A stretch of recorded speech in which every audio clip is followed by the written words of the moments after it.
Font family. Font family সম্পর্কে আমরা কিছুটা আলোচনা করছিলাম গত ক্লাসে। বিষয়টা হলো ফন্ট ফ্যামিলিটা কি। ফন্ট ফ্যামিলি হলো আমাদের ওয়েবসাইটে আমরা যে ফন্টগুলো ইউজ করব, হ্যাঁ, এইটাকে বলা হয় ফন্ট ফ্যামিলি।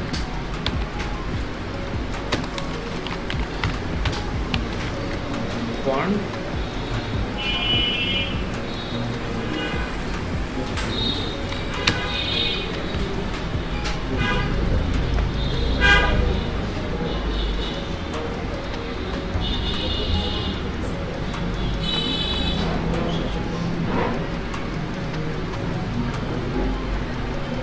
এইটা দেখে তুলাম না, আমরা গুগল ফন্ট দেখি।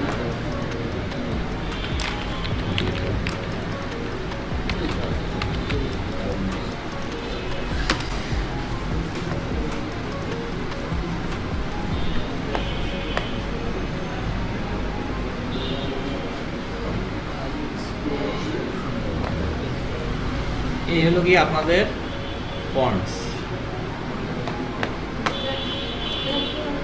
এইখানে এগুলো হলো আপনাদের ফন্টস, মানে গুগল থেকে যেগুলো ফ্রিতে আপনারা ইউজ করতে পারবেন, ফ্রি ফন্টস। হ্যাঁ, আচ্ছা, এর আগে ফন্টস ফ্যামিলি জিনিসটা যারা ওয়ার্ডে কাজ করছেন, ওয়ার্ডে যারা টুকটাক মোটামুটি জানেন, তারা মোটামুটি জানেন যে ফন্ট ফ্যামিলি কি। ফন্ট ফ্যামিলি হলো এই যে বিভিন্ন যে ফন্টগুলো, এগুলোকেই বলা হয় ফন্ট ফ্যামিলি। ঠিক আছে, বিভিন্ন স্টাইল, ফন্টের বিভিন্ন স্টাইল, এগুলোকে বলা হয় ফন্ট ফ্যামিলি। এইটাই যখন আপনার কি ওয়েবসাইটে যখন ইউজ করবেন, ওয়েবসাইটে এরকমভাবে ইউজ করতে পারবেন না, তখন আপনাকে ইউজ করতে হবে একটা ফন্ট ডাউনলোড করে, তারপরে আপনার ফন্টটা ইনস্টল করতে হবে। যেমন মনে করেন আপনি যদি রোবট ফন্টটা কোথায়,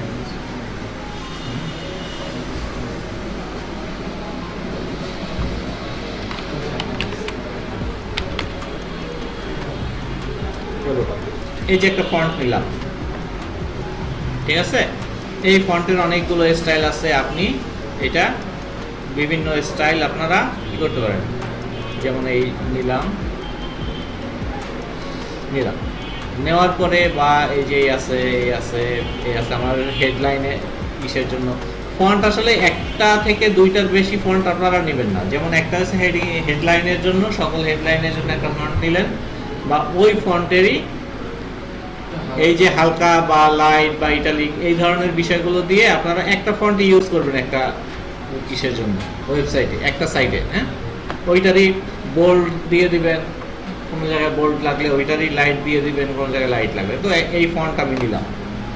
এখন এই ফন্ট দুইভাবে লিঙ্ক করা যায়। একটা হলো লিঙ্ক, মানে লিঙ্ক ট্যাগের মাধ্যমে। লিঙ্ক ট্যাগ কোথায় বলেন তো?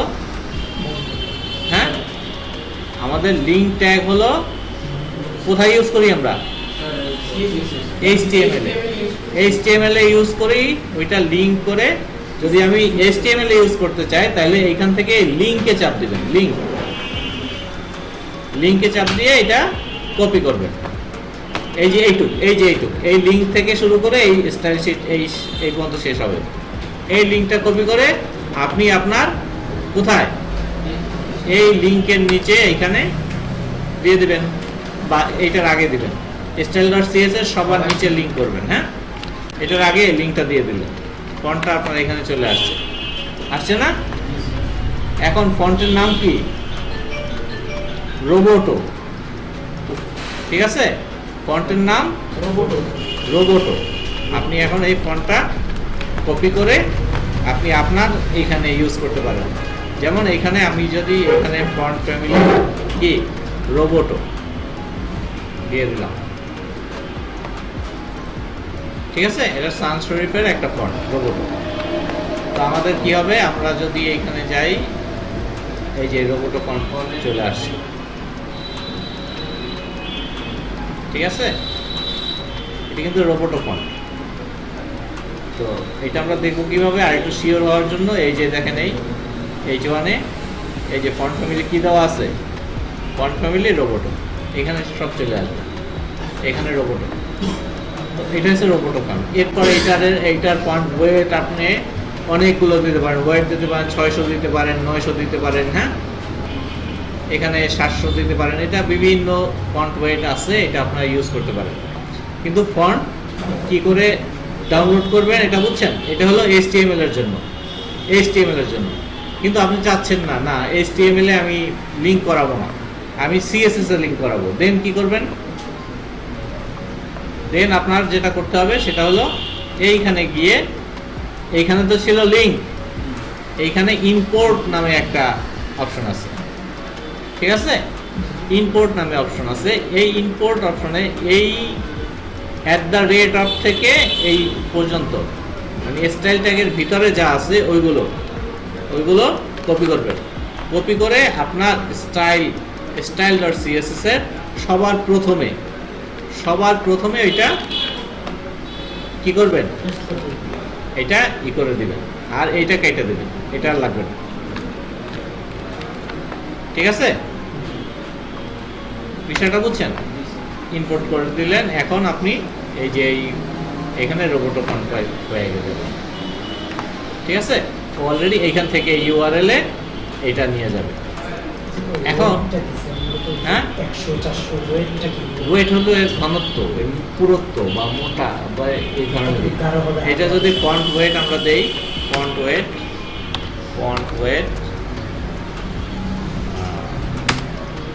দিলাম 900, দেখছেন ঘনত্ব বাড়ছে না? বোল্ড হয়ে গেছে না? আবার যদি দিই 100, এই 100, বিষয়টা বুঝছেন? এটা হচ্ছে ফন্ট ওয়েট। গত ক্লাসে আমরা ফন্ট ওয়েট নিয়ে আলোচনা করছিলাম। তো এই হলো বিষয়। আর ইম্পোর্ট করার বিষয়টাকে বুঝছেন? আপনি আপনার ফন্ট, বিভিন্ন ফন্ট কি করতে পারেন। আরেকটা ওয়ে আছে, সেটা আমরা দেখাবো। যেমন এইখানে আপনারা ফন্টগুলো কি করছেন? লিংক করছেন না? আমরা এখন লিংক করব না, আমরা সরাসরি ফন্ট ফ্যামিলি ডাউনলোড করব। ডাউনলোড করলাম না এই রোবোটো ফন্ট, ঠিক আছে? রোবোটো ফন্ট ডাউনলোড করে আমি কি করছি, এই যে রোবোটো ফন্টের কতগুলো ফন্ট আছে, এই যে এতগুলো আছে, হ্যাঁ, এটা আছে না? আচ্ছা, আমরা যেখানে করছি সেখানে যাই। একটু খেয়াল করবেন, আমাদের এই ফোল্ডারটা আগে, ফন্টস ফোল্ডারটা আগে ওপেন করি। এখানে এই ফন্টস নামে একটা ফোল্ডার আছে, দেখছেন? এই ফোল্ডারটা খালি ওপেন করে রাখলাম। আর আমাদের ডাউনলোড করছি দিস পিসিতে, এই ডাউনলোডের মধ্যে গিয়ে মনে হয় আছে এই ডাউনলোড, এই যে রোবোটো ফন্ট, হ্যাঁ, ডাবল ক্লিক করলাম রোবোটো ফন্টে। এখন এই যে রোবোটো ফন্টগুলো, এই ফন্টগুলো ধরে এখানে নিয়ে আসলাম, ঠিক আছে? ফন্ট এতগুলো কেন? ফন্ট তো একটা, ওই যে বিভিন্ন ওয়েট আছে না, এই ওয়েটগুলো সব এখানে আসছে। তা আমরা এই রোবোটো ফন্টগুলো এখানে নিয়ে আসলাম, ঠিক আছে? এখন আমি কি করব? আমি রোবোটো ফন্টগুলোকে আমরা আমাদের কি CSS ফাইলে ইম্পোর্ট করব। এখন ইম্পোর্টটা কি এখান থেকে হবে? এখান থেকে হবে নাকি আমাদের ফন্টস থেকে হবে? আমাদের ফন্টস থেকে হবে। তাহলে কি অ্যাসেট, তারপরে স্ল্যাশ ফন্টস,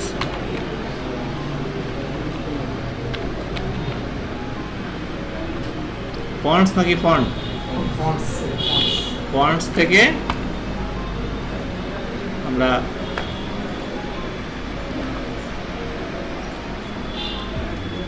এই যে ফন্টস থেকে রোবোটো ব্ল্যাক TTF,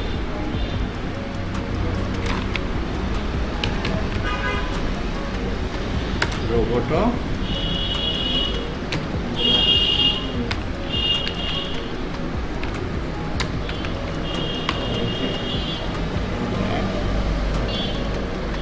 .ttf।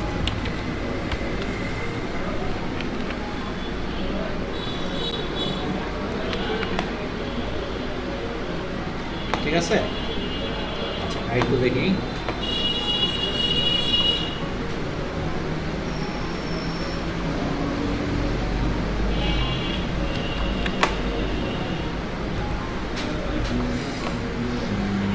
আসেন আসেন একটু।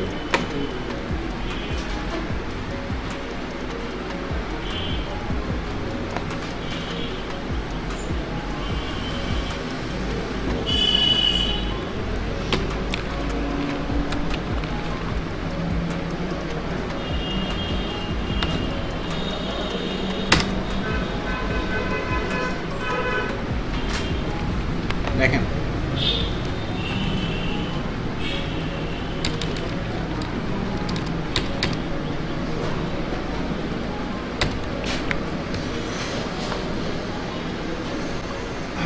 আমরা ফন্টটা ডাউনলোড করার পরে একটু খেয়াল করেন, এটা কিন্তু খুব ইম্পর্টেন্ট। আমরা ফন্টটা ডাউনলোড করার পরে ফন্ট ফেস নামে একটা প্রপার্টি আছে, ফন্ট ফেস। এইখানে আপনি কি করবেন, ফন্টটাকে এই সিএসএস এর মধ্যে font face @font face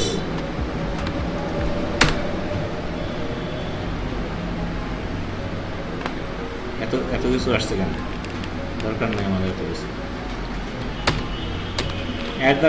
@font face,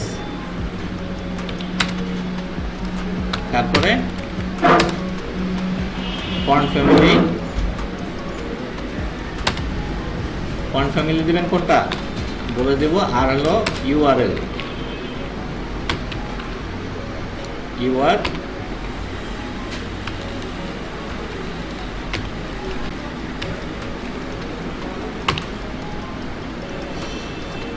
দুইটা জিনিস দিবেন। প্রথমটা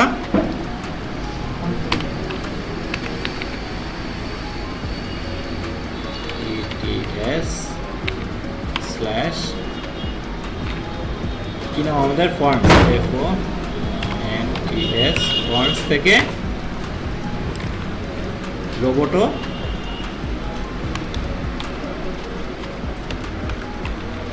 আরো BOTO রোবোটো BLSCK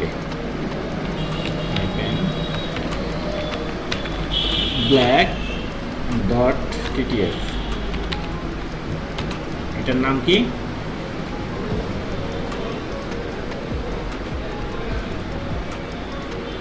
ফন্ট ফেসের সব ঠিক আছে? হ্যাঁ, ইউআরএল এর ক্ষেত্রে কিছু কিছু জায়গায় আমরা ডাবল কোটেশন ইউজ করতেছি, এইটার ডিফারেন্সটাও আমি বলবো, ডাবল কোটেশন এবং সিঙ্গেল কোটেশনের এটা বলবো। আপনার এখানে ডিজাইনের পার্টে কোনো সমস্যা নাই,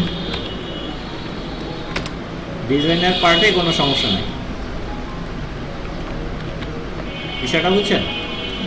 আর এখানে একটা নাম দিবেন, এখানে যে কোনো নাম দিতে পারেন আপনি। ফন্ট মনে করেন প্রাইমারি ফন্ট, পি ফন্ট,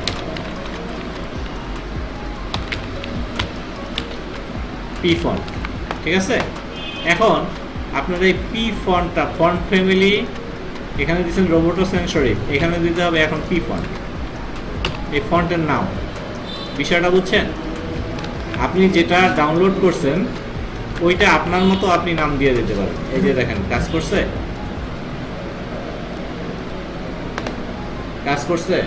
পরিবর্তন করলে বোঝা যাবে। হ্যাঁ, পরিবর্তন আপনার যখন যে কয়টা ফন্ট আপনার লাগবে ওই ফন্টগুলো সব আপনি এখানে ফন্ট ফেসের মাধ্যমে লিঙ্ক করে দেবেন। এবং প্রত্যেকটা, যেমন আপনার দরকার নেই, আপনার দরকার হলো একটা হেডিং এর জন্য বোল্ড একটা ফন্ট দরকার, সাব হেডিং এর জন্য একটা ফন্ট দরকার, প্যারাগ্রাফের জন্য একটা ফন্ট দরকার। মনে করেন সবই রোবোটো, আপনার তিনটা ফন্ট দরকার, আপনি তিনটা ফন্ট নেবেন। একটা হলো এইচ ফন্ট মানে হেডিং ফন্ট, একটা হলো কি পি ফন্ট মানে প্যারাগ্রাফের ফন্ট, আর একটা হলো এস ফন্ট মানে সাব হেডিং বা যা সেকেন্ডারি ফন্ট। হ্যাঁ, তো সেকেন্ডারি ফন্ট, প্রাইমারি ফন্ট আর একটা হেডিং এর ফন্ট দিয়ে দিলেন। আপনারা এরকম ভাবে তিনটা ফন্টই করলেন, আর এই ফন্টের ফন্ট ফ্যামিলির নামটা দিয়ে দিলেন। এইখানে যে নামটা দিবেন ওই নামটাই প্রত্যেকটা ফন্ট ফ্যামিলিতে ইউজ করলেই ওই ফন্টটাই পাবে। বিষয়টা বুঝছেন? তো আমরা ফন্ট ফ্যামিলি 3 ধরনের ভাবেই আমরা শিখলাম নাকি? কোনো কোশ্চেন আছে আপু? কোনো কোশ্চেন আছে? আপনার কনফিউশন অনেক বেশি এবং এই কনফিউশন থাকবে না, বিশেষ কারণ থাকবে না, ঠিক আছে? এরপর কি রবিবারে ক্লাস আছে? হ্যাঁ, আপনারা একটু বলছেন রবি মঙ্গল বৃহস্পতি। এইখানে কি বোঝেন না এমন কেউ আছে? হ্যাঁ হ্যাঁ, এইখানের এই যে ফন্ট ডাউনলোডের বিষয়গুলো বুঝছেন, এগুলো পারবেন। আচ্ছা, আমরা লিংক করে HTML এ কিভাবে লিংক করব সেটাও 3 নম্বর যে প্রসেস, এটাতে তো 1 2 3 সবচেয়ে সহজ। হ্যাঁ 1 2 সহজ, কিন্তু সুবিধা কি? 3 নম্বরেরটা হলো গিয়ে আপনার ডিরেক্টরিতে ওই ফন্টটা আছে, দ্যাট মিন্স তার ইন্টারনেট থাক আর না থাক তার ওই ফন্ট ওপেন হবে। আর 1 নম্বর এবং 2 নম্বর ইন্টারনেট মাস্ট লাগবে, নাহলে ফন্টটা পাবে না। বিষয়টা বুঝছেন? এখানে 3 নম্বরের সুবিধা, ডাউনলোডটাই বেটার। আপনি আপনার সুবিধা অনুযায়ী 5টা ফন্ট পছন্দ করে আপনি ডাউনলোড করে রাখবেন, আপনার লাইফে ওই 5টা ইউজ করবেন, ঠিক না? তো বুঝতে পারছেন? কোনো কোশ্চেন আছে? কোনো প্রক্রিয়ায় কোনো কোশ্চেন আছে যে এইটা কেমন, আবার একটু দেখাই দেন বা আবার একটু ই করেন, এরকম কোনো কোশ্চেন? আচ্ছা, প্র্যাকটিস করে নেক্সট ক্লাসে। জি,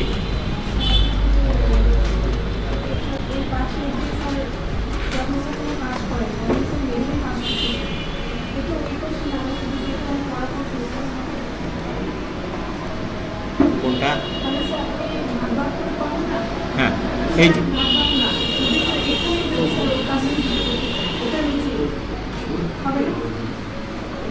এই যে আমি যে 2টা ট্যাব নিছি, এটা সিঙ্গেল ট্যাবে নেবেন। হ্যাঁ হবে, এই যে এটা কাইটা দেন, এই যে এখন স্টাইলে কাজ করবো, এই যে এই স্টাইল, এটা বলছেন, এই যে স্টাইল এখন HTML এ কাজ করবো, HTML, কিন্তু 2টা পাশাপাশি নিছি কেন এবং কিভাবে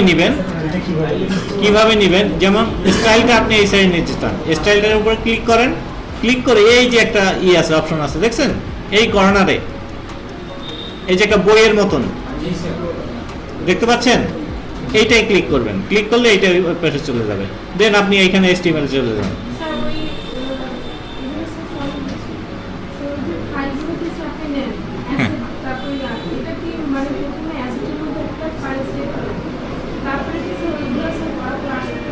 হ্যাঁ, এই যে আমরা ফন্টগুলো সেভ করছি না অ্যাসেটের মধ্যে, এই যে যেমন এই যে এই ফন্টগুলো কোথায়, এই অ্যাসেটের মধ্যে ফন্টস ফোল্ডারের মধ্যে সব ফন্টগুলো নিয়ে আসছি। এইখানে ডাবল ক্লিক করার পরে আমরা এই যে ফন্টগুলো পাইছি, এই ফন্টগুলো টান দিয়ে এখানে নিয়ে আসছি না, টান দিয়ে নিয়ে আসার পরে চলে আসছে কোথায়, আমাদের এই যে অ্যাসেট ফোল্ডারে, এই দেখেন এই যে অ্যাসেট ফোল্ডারের মধ্যে, ফন্টস ফোল্ডারের মধ্যে এই ফন্টসগুলো চলে আসছে। বিষয়টা বুঝছেন?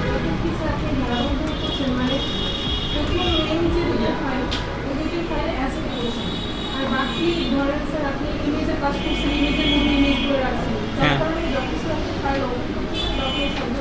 হ্যাঁ, ওইটা অটো সাজেশন দেখাবে ওখানে আপনার, এই যে এটা অটো সাজেশন দেখাবে, এই যে যেমন আমরা ই করি না, যেমন অ্যাসেট ASS, এই যে সাজেশন চলে আসছে না দেখছেন, এই জাস্ট আমি এন্টার দিলাম, এরপরে কোথায় যাব, আমি যাব CSS এর মধ্যে, এই CSS এর মধ্যে গিয়ে আবার এন্টার দিলাম, এরপরে আসছে স্টাইলটার CSS এ এন্টার দিলাম, আমার কাজ শেষ, আমি সেভ করলাম, শেষ। এটা সাজেশন দেখাবে, এটা হচ্ছে পাথ ইন্টেলিজেন্স বলা হয়, এখানে একটা আছে। এই যে VS কোডের এই এক্সটেনশনগুলো নিয়ে আপনাদেরকে আমি একদম সম্পূর্ণ বর্ণনা করব, আপনাদের টেনশনের কোনো কারণ নাই, আমি বারবার বললাম তো, আপনারা শুধু একটু রাখেন, যতটুকু আমি দেখাচ্ছি ওইটুক নিয়ে ফোকাস থাকেন, এরপরে কি হবে বা এরপরে কি এটা আপনি ভুলে যান, শুধু যতটুকু দেখাচ্ছি ওইটুক বোঝেন কিনা এটা দেখেন, আমি কিন্তু ধাপে ধাপে আপনাদের কাঙ্ক্ষিত জায়গায় নিয়ে যাব। ঠিক আছে, এবং ইনশাল্লাহ আপনারা ভালো ডিজাইন করতে পারবেন, ইনশাল্লাহ পারবেন। খুব বেশি প্রেশার নেবেন না, হয়ে যাবে। এখান থেকে একজনকেও আনএক্সপার্ট অবস্থায় ছাড়বো না, এটা কথা দিলাম আমি। বিষয়টা বুঝছেন? এখানে আনএক্সপার্ট, আপনারা কম বুঝছেন, বোঝেন না, গ্যাপ আছে, ওই অবস্থায় এখান থেকে কাউকে ছাড়বো না, এটা আপনারা নিশ্চিত থাকেন।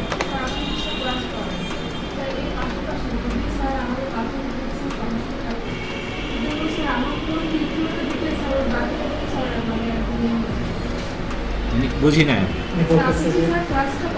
হ্যাঁ,